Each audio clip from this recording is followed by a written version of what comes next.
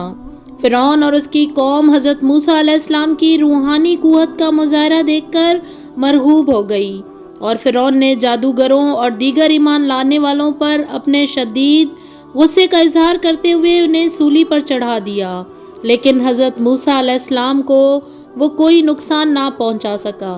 فرعون کے درباریوں کو اس پر شدید صدمہ پہنچا۔ انہوں نے فرعون کو حضرت موسیٰ علیہ السلام اور ان کی قوم کے خلاف بھڑکایا۔ فرعون نے انتقامی کارروائی کرتے ہوئے حضرت موسیٰ علیہ السلام کی قوم بنی اسرائیل کے لڑکوں کو قتل کرنے کا دوبارہ حکم جاری کر دیا، جس پر حضرت موسیٰ علیہ السلام کی قوم بڑی پریشانی کا شکار ہوئی اور آپ علیہ السلام سے درخواست کی کہ آپ کی ولادت سے پہلے بھی ہمارے لڑکوں کو قتل کیا جاتا رہا اور اب دوبارہ یہ سلسلہ شروع ہو گیا ہے، کیا کریں؟ حضرت موسیٰ علیہ السلام نے فرعون کے مقابلے میں اپنی قوم کو اللہ تعالیٰ سے مدد طلب کرنے اور صبر کرنے کی تلقین کی، اور ساتھ ساتھ یہ خوشخبری بھی سنائی کہ بہت جلد اللہ سبحانہ و تعالیٰ تمہیں فرعون کے ظلم و ستم سے نجات عطا فرمائیں گے۔ فرعون کا حضرت موسیٰ علیہ السلام کو قتل کرنے کا منصوبہ۔ فرعون بنی اسرائیل کی نرینہ اولاد کے قتل کا حکم دے چکا تھا، لیکن اس کے باوجود حضرت موسیٰ علیہ السلام کی روحانی غلبہ کا خیال اسے اندر ہی اندر گھلائے جا رہا تھا۔ اس کے دل کو سکون نہیں تھا۔ آخرکار اس نے یہ فیصلہ کیا کہ موسیٰ علیہ السلام کو قتل کیے بغیر یہ معاملہ ختم نہیں ہوگا۔ اس نے اپنے درباریوں کو بلا کر کہا کہ اگر موسیٰ علیہ السلام کو ہم نے یوں ہی چھوڑے رکھا تو مجھے یہ خوف ہے کہ یہ آہستہ آہستہ تمہارے دین کو بدل دے گا اور مصر میں فساد پھیلائے گا، لہٰذا موسیٰ علیہ السلام کو قتل کر دیا جائے۔ حضرت موسیٰ علیہ السلام کو جیسے ہی فرعون کی سازش کا علم ہوا تو آپ علیہ السلام نے اللہ رب العزت سے ہر متکبر اور ظالم کے ظلم سے نجات کے لیے اللہ تعالیٰ کی پناہ مانگی۔ فرعون کی قوم کے ایک مومن کا اعلان حق۔ جس مجلس میں فرعون اس کے درباری حضرت موسیٰ علیہ السلام کے قتل کے بارے میں گفتگو کر رہے تھے، اسی مجلس میں فرعون کی قوم میں سے ایک ایسا مومن بھی موجود تھا جو ابھی تک اپنے ایمان کو چھپائے ہوئے تھا۔ اس نے جیسے ہی حضرت موسیٰ علیہ السلام کے قتل کا منصوبہ سنا تو اپنی قوم کو سمجھایا کہ تم ایک ایسے آدمی کو قتل کرنا چاہتے ہو جو صرف یہ کہتا ہے کہ میرا رب اللہ ہے، اور وہ اپنی رسالت پر دلائل بھی لے کر آیا ہے۔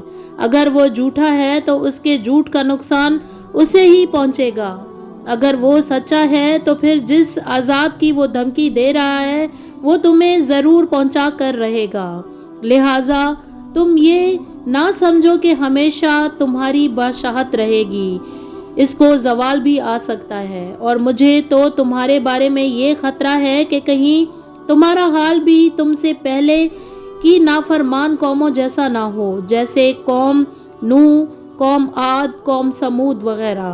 یاد رکھو قیامت کے دن تمہیں کوئی بھی اللہ تعالیٰ کے عذاب سے بچانے والا نہیں ہوگا۔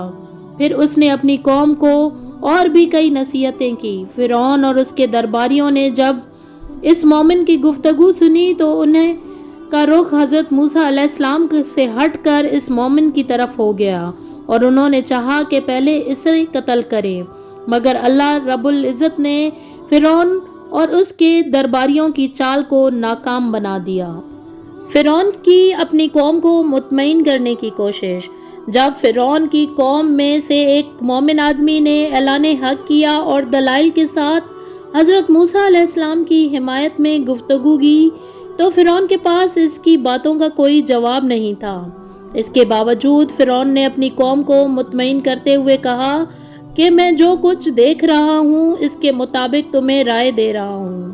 کیا تم دیکھ نہیں رہے ہو کہ مصر کی حکومت میرے ہاتھ میں ہے اور تم یہاں کتنے پرسکون زندگی گزار رہے ہو۔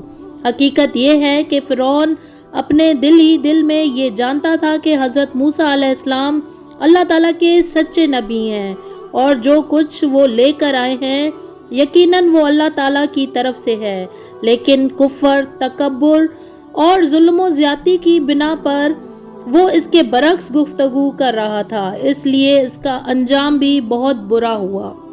محل تعمیر کرنے کا فرعونی مذاق۔ فرعون ہر وقت اس کوشش میں رہتا تھا کہ کسی نہ کسی طرح حضرت موسیٰ علیہ السلام کو لوگوں کی نظروں سے گرا کر خود ان کی نظروں میں معزز بنے، اس لیے وہ آپ علیہ السلام کو مختلف انداز میں مذاق کا نشانہ بناتا تھا۔ اس نے ایک مرتبہ اپنے وزیر حامان سے کہا کہ میرے لیے ایک بہت ہی اونچا محل بنواؤ جس پر چڑھ کر میں موسیٰ علیہ السلام کے معبود کو دیکھ سکوں۔ فرعون کی قوم پر مختلف قسم کے عذاب۔ فرعون نے جب حضرت موسیٰ علیہ السلام اور ان کی قوم کو تکالیف پہنچانے میں کوئی کسر نہ چھوڑی تو حضرت موسیٰ علیہ السلام نے اپنی قوم کو اللہ تعالیٰ سے مدد طلب کرنے اور صبر کرنے کی تلقین کی اور ساتھ ہی ساتھ انہیں یہ بھی تعلیم دی کہ اللہ تعالیٰ کو راضی کرنے کے لیے اپنے گھروں میں مسجد بنا لو اور زیادہ سے زیادہ اس کی عبادت کرو۔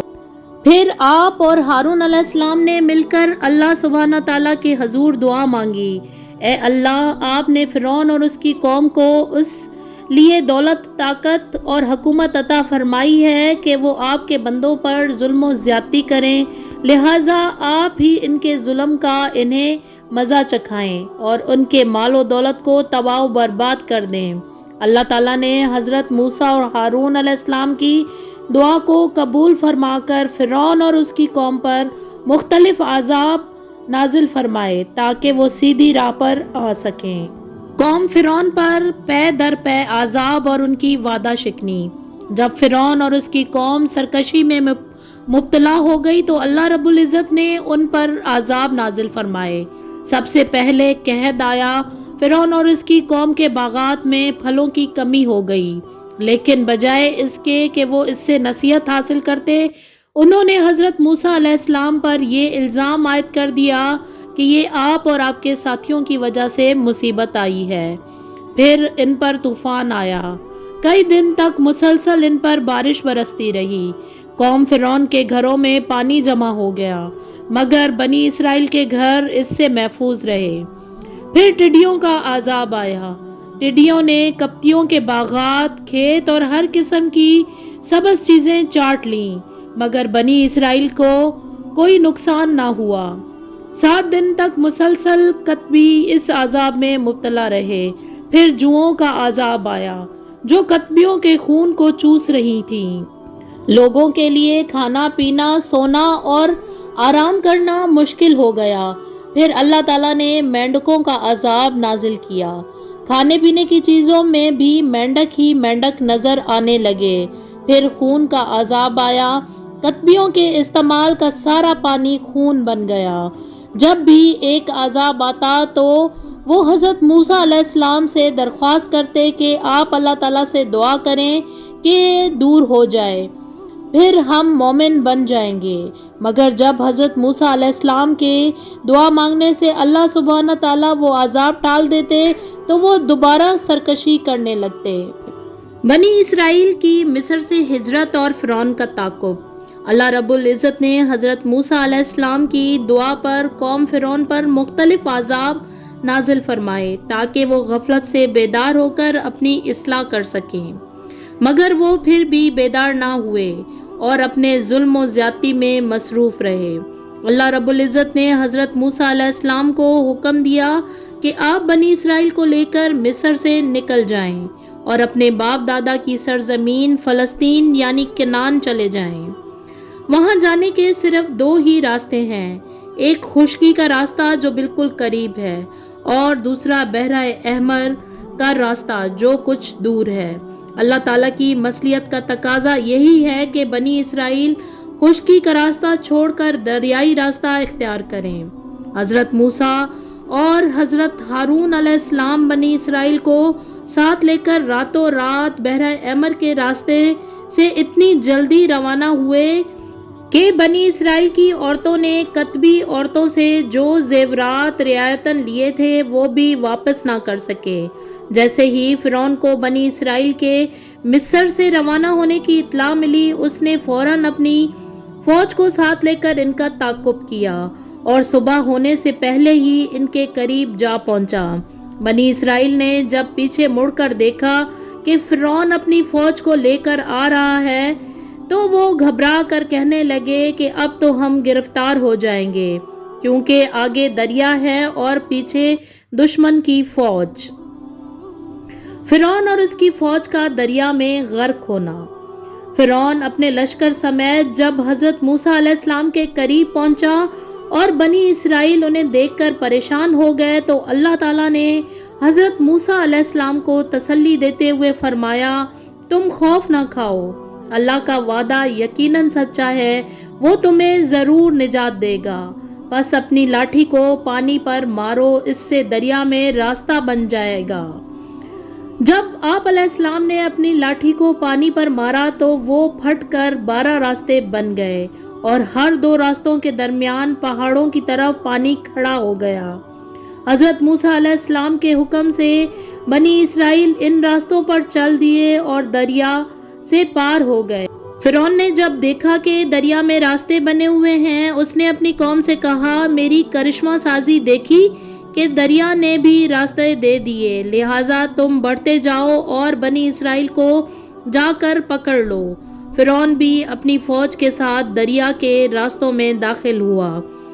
جب تمام فوجیں دریا کے اندر پہنچ گئیں تو اللہ تعالیٰ نے پانی کو حکم دیا اور وہ اپنی اصلی حالت میں آ گیا اور فرعون اپنی فوج سمیت غرق ہونے لگا۔ اس نے فوراً کہا، میں اب اسی رب پر ایمان لاتا ہوں جس پر بنی اسرائیل ایمان لائے ہیں، اور اب میں فرما بردار بن کر رہوں گا۔ لیکن اللہ کی طرف سے اسے کہا گیا، اس سے پہلے تو اللہ کی نافرمانی کرتا رہا، اب تیری توبہ کا کوئی فائدہ نہیں۔ فرعون کی لاش کو نشان عبرت بنانا۔ اللہ تعالیٰ نے فرعون کو غرق کرنے سے پہلے ہی یہ طے کر لیا تھا کہ یہ اپنے آپ کو رب اعلیٰ کہلواتا ہے۔ میں اسے ہلاک کرنے کے بعد اس مغرور اور متکبر کی نعش کو قیامت تک آنے والی نسلوں کے لیے نشان عبرت بناؤں گا، تاکہ اس کا انجام دیکھ کر آئندہ کوئی بھی اپنے محبوب ہونے کا دعویٰ نہ کرے۔ فرمان الہی ہے جس کا ترجمہ ہے، لہٰذا آج ہم تیری لاش کو دریا سے باہر نکال لیں گے تاکہ تو اپنے بعد آنے والوں کے لیے نشان عبرت بن جائے، اور حقیقت یہ ہے کہ بہت سے لوگ ہماری نشانیوں سے غافل ہیں۔ فرعون کی ہلاکت کے بعد حضرت موسیٰ اور ہارون کی قوم کا شکر ادا کرنا۔ جس دن اللہ تعالیٰ نے فرعون کو اور اس کی قوم کو غرق کر کے حضرت موسیٰ علیہ السلام اور ان کی قوم کو فرعون کے ظلم و ستم سے نجات دلائی، وہ یوم عاشوراء یعنی 10 محرم تھا۔ حضرت موسیٰ علیہ السلام اور ان کی قوم نے فرعون سے نجات پانے کے بعد شکرانے کے طور پر اس دن کا روزہ رکھنا شروع کر دیا۔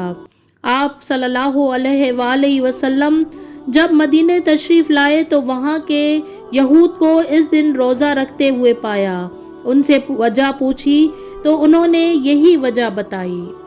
حضرت موسیٰ علیہ السلام کی وفات۔ حدیث رسول اکرم صلی اللہ علیہ وآلہ وسلم ہے، جب حضرت موسیٰ علیہ السلام کی موت کا وقت قریب آیا تو ملک الموت حضرت موسیٰ علیہ السلام کی طرف آئے۔ حضرت موسیٰ علیہ السلام نے انہیں تھپڑ مار دیا۔ وہ واپس اللہ تعالیٰ کے پاس گئے اور عرض کی، اے اللہ، آپ نے مجھے اپنے ایک ایسے بندے کی طرف بھیجا ہے جو مرنا نہیں چاہتا۔ اللہ تعالیٰ نے فرمایا، دوبارہ ان کے پاس جاؤ اور ان سے کہو کہ کسی بیل کی پشت پر ہاتھ رکھیں، اس ہاتھ کے نیچے جتنے بال آئیں گے اتنے سال مزید عمر مل جائے گی۔